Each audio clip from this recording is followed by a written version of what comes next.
পাকিস্তানের মধ্যস্থতায় যুক্তরাষ্ট্রের কাছে সর্বশেষ প্রস্তাব পাঠিয়েছে ইরান। বাস্তবিক আখ্যা দেওয়া ইরানের এই প্রস্তাব মেনে নিতে যুক্তরাষ্ট্রকে ৩০ দিন সময় দেওয়া হয়েছে।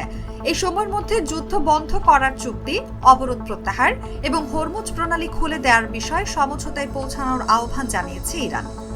মার্কিন সংবাদ মাধ্যম এক্সিওসের তথ্যমতে তেহরান ১৪ দফার একটি প্রস্তাব দিয়েছে, যেখানে ১ মাসের মধ্যে একটি কাঠামোগত চুক্তিতে পৌঁছানোর সময়সীমা নির্ধারণ করা হয়েছে।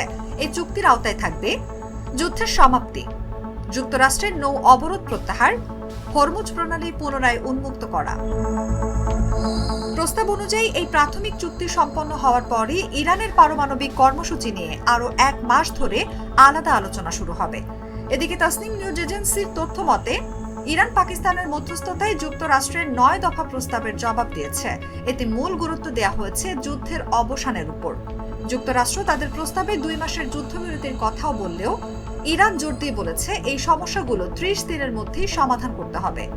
তেহরানের মতে কেবল যুদ্ধবিরতির মেয়াদ বাড়ানো নয়, বরং সরাসরি যুদ্ধ শেষ করার দিকেই আলোচনার কেন্দ্রবিন্দু হওয়া উচিত।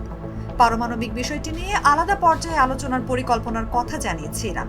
দেশটির সর্বোচ্চ নেতা ইমাম মোস্তফা খামেনি এক বার্তায় জানিয়েছেন, আন্তর্জাতিক আইন মেনে এর অধীনে পারমাণবিক কার্যক্রম চালিয়ে যাবে ইরান। একই তথ্য জাতিসংঘের অধিবেশনে তুলে ধরেছেন ইরানের প্রতিনিধি আলী বাহরেনি।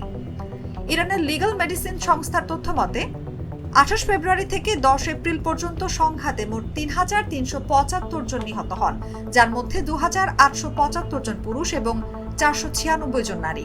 এছাড়া জরুরি চিকিৎসা বিভাগের তথ্য অনুযায়ী এই যুদ্ধে ১১৮ জন চিকিৎসা কর্মী আহত হন এবং ২৬ জন নিহত হন।